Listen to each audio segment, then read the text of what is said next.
Hello students, पिछले turn पे हमने डिस्प्लेसमेंट रिएक्शन को डिस्कस किया था। डिस्प्लेसमेंट रिएक्शन में क्या पढ़ा था हमने कि जो मोर रिएक्टिव एलिमेंट होता है वो लेस रिएक्टिव एलिमेंट को उसके कंपाउंड से डिस्प्लेस कर देता है। जैसे कि आपका ए का रिएक्शन अगर हम बी सी से करा रहे हैं तो ए अगर बी से ज़्यादा रिएक्टिव है तो वो क्या करेगा, बी को डिस्प्लेस करके सी के साथ कंपाउंड बना लेगा और बी आपका क्या हो जाएगा, अलग हो जाएगा। तो ये डिस्प्लेसमेंट होता था और इसको हम सिंगल डिस्प्लेसमेंट रिएक्शन भी कहते हैं, क्योंकि यहाँ पे सिर्फ एक डिस्प्लेसमेंट होता था। ये ए आता था और इस बी को हटाता था और इसकी जगह ले लेता था। ठीक है, ऐसे बहुत से एग्जाम्पल भी हमने देखे थे। Fe प्लस CuSO4 वाला या Zn प्लस FeSO4 वाला आप देखोगे। ठीक है, डबल डिस्प्लेसमेंट में क्या होता है, डबल डिस्प्लेसमेंट होता है आयन एक्सचेंज हो जाता है। जैसे मान लो AB एक कंपाउंड हो और इसका रिएक्शन आप CD दूसरे कंपाउंड से आप करा रहे हो। अब AB में मान लीजिए ये पॉजिटिव पार्ट है, इसका मतलब पॉजिटिव आयन है। आपको पता है किसी कंपाउंड में पॉजिटिव आयन और नेगेटिव आयन दोनों मौजूद है। जितना पॉजिटिव होगा उतना ही आपका क्या होगा, नेगेटिव होगा। तो मान लीजिए आपका A क्या है, पॉजिटिव है और B आपका क्या है, नेगेटिव है।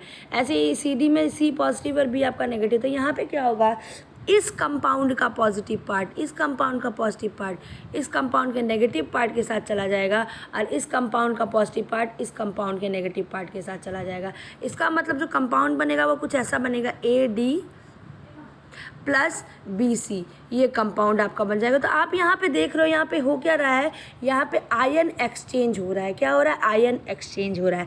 इसका पॉजिटिव इसके नेगेटिव के साथ और इसका नेगेटिव इसके पॉजिटिव के साथ। तो यहाँ पे क्या हो रहा है, आयन एक्सचेंज हो रहा है और ऐसे रिएक्शन को आप बोलते हो डबल डिस्प्लेसमेंट रिएक्शन। क्या बोलते हो, डबल डिस्प्लेसमेंट रिएक्शन। जैसे कि आप definition, the reactions in which ions are exchange between two reactants and forming new compounds. दो रिएक्टेंट्स के बीच में क्या होता है, आयन का एक्सचेंज होता है और आयन एक्सचेंज कर वो क्या करते हैं, नए कंपाउंड्स का फॉर्मेशन कर लेते हैं। ऐसे रिएक्शन को आप बोलते हो डबल डिस्प्लेसमेंट रिएक्शन। क्या बोला मैंने, ऐसे रिएक्शंस जिसमें आयंस का क्या हो, एक्सचेंज हो। दो रिएक्टेंट्स के बीच में आयंस का क्या हो, एक्सचेंज हो और वो एक्सचेंज हो के नए कंपाउंड्स का फॉर्मेशन कर लें। ऐसे रिएक्शन को हम क्या बोलते हैं, डबल डिस्प्लेसमेंट रिएक्शन। जैसे आप देख सकते हो कि यहाँ पे अभी मैंने समझाया ना, देखो ये आपका क्या कर रहे हैं, जैसे आपका AB है यहाँ पे, ऐसे देखो यहाँ पे AB है तो AB ने CD से रिएक्ट किया, आयन एक्सचेंज हुआ, इसका प्लस इसके माइनस साथ, इसका प्लस इसके माइनस के साथ हो गया। ठीक है, तो और आयन एक्सचेंज करके इन्होंने नए कंपाउंड्स का फॉर्मेशन कर लिया। तो ऐसे रिएक्शन को हम क्या बोलेंगे, डबल डिस्प्लेसमेंट रिएक्शन। तो वो रिएक्शन जिसमें क्या होता है, रिएक्टेंट्स के बीच में आयन एक्सचेंज होता है और आयन एक्सचेंज करके वो नए कंपाउंड्स का फॉर्मेशन कर लें, ऐसे रिएक्शन को आप बोलोगे डबल डिस्प्लेसमेंट रिएक्शन। जैसे नीचे एक एग्जाम्पल दिया है, एग्जाम्पल में आपका क्या है, एग्जाम्पल में ये है, जैसे दिया हुआ है कि BaCl2 का रिएक्शन हम Na2SO4 से कराते हैं, तो आपका देखिए BaSO4 बन जाएगा और NaCl बन जाएगा। मैं बैलेंस यहाँ पे नहीं कर रही हूँ, बैलेंसिंग आपकी हो जाएगी। अब यहाँ पे 2 लगा दीजिए। ठीक है, एक सेकेंड, यहाँ लगाने की ज़रूरत नहीं है, यहाँ 2 लगा दीजिए, इसके आगे रिएक्शन आपका बैलेंस हो जाएगा। ठीक है, तो आप देख सकते हो कि यहाँ पे Ba पे +2 होता है, क्लोरीन पे -1 होता है, Na पे +1 होता है, SO4 पे -2 होता है। 9th में हमने चार्ज वाला पढ़े था। तो इसका प्लस देखो इसके माइनस के साथ चला गया, देखो BaSO4 बन गया, और इसका प्लस इसके माइनस के साथ चलाया, देखो NaCl बन गया। तो आप देख रहे हो यहाँ पे आयन का क्या हो रहा है, यहाँ पे आयन का एक्सचेंज हो रहा है, इसलिए ऐसे रिएक्शन को हम क्या बोलेंगे, डबल डिस्प्लेसमेंट रिएक्शन। ऐसे रिएक्शन को हम क्या बोलेंगे, डबल डिस्प्लेसमेंट रिएक्शन। क्योंकि ऐसे रिएक्शन जिसमें आयन का रिएक्टेंट के बीच में आयन का एक्सचेंज हो और वो आयन एक्सचेंज करके नए कंपाउंड्स का फॉर्मेशन कर ले, ऐसे रिएक्शन को आप क्या बोलोगे, डबल डिस्प्लेसमेंट रिएक्शन। ठीक है, एग्जांपल भी हमने देख लिया। अब नेक्स्ट रिएक्शन है न्यूट्रलाइजेशन रिएक्शन। न्यूट्रलाइजेशन रिएक्शन क्या होता है कि जब भी कोई एसिड किसी बेस के साथ रिएक्ट करता है और रिएक्ट करके सॉल्ट एंड वाटर का फॉर्मेशन करता है, ऐसे रिएक्शन को हम बोलते हैं न्यूट्रलाइजेशन रिएक्शन। क्या बोल रही हूँ, जब भी कोई एसिड जैसे मान लो HCl एक एसिड ले लिया, किसी बेस के साथ रिएक्ट करता है और ये दोनों आपस में जब रिएक्ट करें तो वो रिएक्ट करके क्या बनाए, सॉल्ट एंड वाटर का फॉर्मेशन करे, सॉल्ट एंड वाटर का फॉर्मेशन करे। तो ऐसे रिएक्शन को आप बोलोगे न्यूट्रलाइजेशन रिएक्शन। न्यूट्रलाइजेशन क्यों बोलते हैं? देखो HCl एसिड है, एसिड के एसिडिक कैरेक्टर है, NaOH बेस है, बेसिक कैरेक्टर है इसके अंदर। अब एसिड और बेस आपस में रिएक्ट करेंगे तो बेस क्या करेगा? एसिड की प्रॉपर्टी को कम करेगा, मीन्स न्यूट्रलाइज करेगा, और एसिड बेस की प्रॉपर्टी को न्यूट्रलाइज करेगा। इसलिए इस रिएक्शन को हम क्या बोलते हैं? Neutralisation reaction. तो जब भी कोई एसिड किसी बेस के साथ रिएक्ट करके सॉल्ट एंड वाटर का फॉर्मेशन करे तो ऐसे रिएक्शन को आप क्या बोलेंगे? Neutralisation reaction. और भी आप देख सकते हो, जैसे मान लो आपने H2SO4 का रिएक्शन मान लीजिए करवा दिया आपने MgOH का होल ट्वाइस से, आपने इससे रिएक्शन करा दिया, तो हाइड्रोजन आपका चला जाएगा इसके साथ, तो आपका बन जाएगा यहाँ पे वाटर। H और OH मिला क्या बनाएंगे? वाटर। और एक कंपाउंड आपका बन जाएगा MgSO4। तो आप देख सकते हो कि जब एक एसिड किसी बेस से रिएक्ट करता है तो सॉल्ट और वाटर का फॉर्मेशन करता है। तो ऐसे रिएक्शन को हम क्या बोलेंगे? ऐसे रिएक्शन को हम बोलेंगे न्यूट्रलाइजेशन रिएक्शन। क्लियर है आप लोग को? तो ऐसा रिएक्शन जब एक एसिड किसी बेस से रिएक्ट करता है और क्या बनाए? सॉल्ट एंड वाटर बनाए, तो ऐसे रिएक्शन क्या बोलोगे आप? Neutralisation reaction. नेक्स्ट रिएक्शन है आपका एक्सोथर्मिक रिएक्शन। नेक्स्ट रिएक्शन आपका क्या है?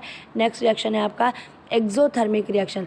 एक्सोथर्मिक रिएक्शन ऐसे रिएक्शंस को बोला जाता है जिसमें हीट क्या होती है? बाहर निकलती है। एक्सोथर्मिक रिएक्शन क्या है? ऐसे reaction the reactions in which heat is evolved, heat is released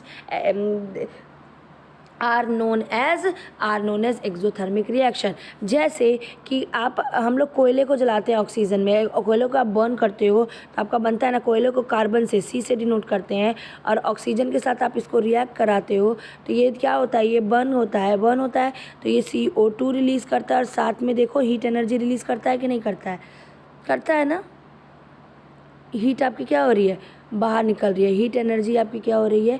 बाहर निकल रही है। तो ऐसे रिएक्शन जिसमें हीट क्या हो, रिएक्शन के बाद हीट इवॉल्व हो, रिएक्शन जब आपका हो रहा है तो रिएक्शन के बाद हीट क्या हो? बाहर निकले, हीट बाहर निकलेगी, तो ऐसे रिएक्शन को हम क्या कहेंगे?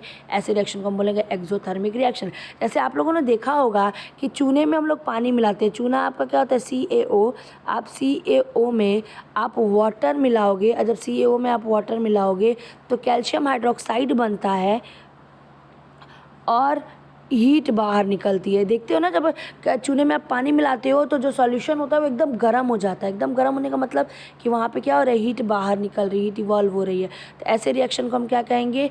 Exothermic reaction. क्या बोलेंगे? ऐसे रिएक्शन को हम लोग एक्सोथर्मिक रिएक्शन। तो एक्सोथर्मिक रिएक्शन क्या है? वो रिएक्शन जिसमें हीट रिलीज होती है, हीट इवॉल्व होती है, हीट बाहर निकलती हो, ऐसे रिएक्शन को हम बोलेंगे एक्सोथर्मिक रिएक्शन। जैसे देखिए आपका एग्जांपल दिया हुआ है C+O2 gives out CO2 plus heat energy. जब भी कार्बन को, या कार्बन की जगह आप समझ लो कोयले को हम कार्बन से ही दिखाते हैं। जब कार्बन को आप ऑक्सीजन से बर्न करोगे तो देखो कार्बन डाइऑक्साइड निकलेगी और साथ में आपकी हीट भी रिलीज होगी। इसके अलावा ये न्यूट्रलाइजेशन रिएक्शन जब आप करते हैं, NaOH को HCl के साथ मिलाते हो तो वो NaCl और H2O बनाता है, और साथ में यहाँ पे एनर्जी भी रिलीज़ होती है। तो ऐसे रिएक्शन जिसमें हीट बाहर निकले, हीट रिलीज़ हो, ऐसे रिएक्शन को हम क्या बोलेंगे? एक्सोथर्मिक रिएक्शन बोलेंगे। ठीक है। नेक्स्ट है आपका एंडोथर्मिक रिएक्शन। वो रिएक्शन जिसमें हीट अब्जॉर्ब होती है, वो रिएक्शन जिसको कंप्लीट होने के लिए हमें हीट देनी पड़ती है। हीट वहाँ पे बाहर नहीं निकलती कि रिएक्शन हुआ और हीट बाहर निकलने लगी, नहीं, यहाँ पे रिएक्शन को कंप्लीट करने के लिए हमें हीट देना पड़ेगा, हमें हीट देनी पड़ेगी, तब जाके ये रिएक्शन कंप्लीट होगा। तो ऐसे रिएक्शन जिसमें हीट अब्जॉर्ब होती हो, देखो आप ऐसे देखो, समझो यहाँ पे एक्सोथर्मिक था। एक्सो मतलब होता है बाहर, आउटसाइड। एक्सो मतलब होता है बाहर, और थर्मिक मतलब क्या होगा? थर्मल मतलब होता है हीट। तो जब आपकी हीट बाहर निकले तो ऐसे रिएक्शन को हम बोलेंगे एक्सोथर्मिक रिएक्शन। तो ऐसे केमिकल रिएक्शन में हीट बाहर निकल रही हो, ऐसे रिएक्शन को आप क्या बोलोगे? एक्सोथर्मिक। और एंडोथर्मिक, एंडो मतलब होता है अंदर, इनसाइड, ठीक है। और थर्मल मतलब क्या हो जाएगा? थर्मल मतलब हो जाएगा। इंडो मतलब क्या बोला? इंडो मतलब मैंने बोला इनसाइड, अंदर की तरफ, ठीक है। और थर्मल मतलब हीट। तो जब आप का जो हीट है, आप जो हीट है वो रिएक्शन में अब्जॉर्ब हो रही हो, हमें हीट देनी पड़ रही हो रिएक्शन को कंप्लीट होने के लिए, वो रिएक्शन में जब हीट अब्जॉर्ब होती है तो इसको हम बोलते हैं एंडोथर्मिक। एंडोथर्मिक इनसाइड बोल रही हूँ ना, हीट अंदर जा रहा है, केमिकल रिएक्शन में हीट क्या हो रही है, अब्जॉर्ब हो रही है, और जब हीट अब्जॉर्ब होती है तो ऐसे केमिकल रिएक्शन को हम बोलते हैं एंडोथर्मिक रिएक्शन। ठीक है, जैसे एंडोथर्मिक रिएक्शन का एग्जांपल देखिए दिया हुआ है, N2 + O2, हीट देंगे इसको तो ये 2NO बना लेगा। N2 और O2 का अगर आप रिएक्शन कराते हो और उसको हीट करते हो, जब ये रिएक्शन बिना हीट के होगा ही नहीं, आपको यहाँ पे हीट देना पड़ेगा, और हीट देंगे तो आपको क्या बनेगा, NO बनेगा। ऐसे ही कार्बन का रिएक्शन अगर आप वाटर से कराते हो, तो कार्बन का रिएक्शन जब वो वाटर से कराते हो तो CO, कार्बन मोनोऑक्साइड और H2 बनेगा। इस रिएक्शन में भी हमें हीट देनी पड़ती है। तो ये एग्जाम्पल किसके हैं, ये एग्जाम्पल है एंडोथर्मिक रिएक्शन के। समझ गए। तो एक्सोथर्मिक क्या था, एक्सो मतलब बाहर, थर्मल मतलब थर्मल हीट, जब वो केमिकल रिएक्शन जिसमें हीट क्या हो, रिलीज हो, इवॉल्व हो, उसको हम क्या कहेंगे, एक्सोथर्मिक रिएक्शन। और ऐसे केमिकल रिएक्शन जिसमें हीट अब्जॉर्ब होती हो, ऐसे केमिकल रिएक्शन को हम क्या बोलेंगे, एंडोथर्मिक रिएक्शन। क्लियर है आप लोगों को ये? ठीक है।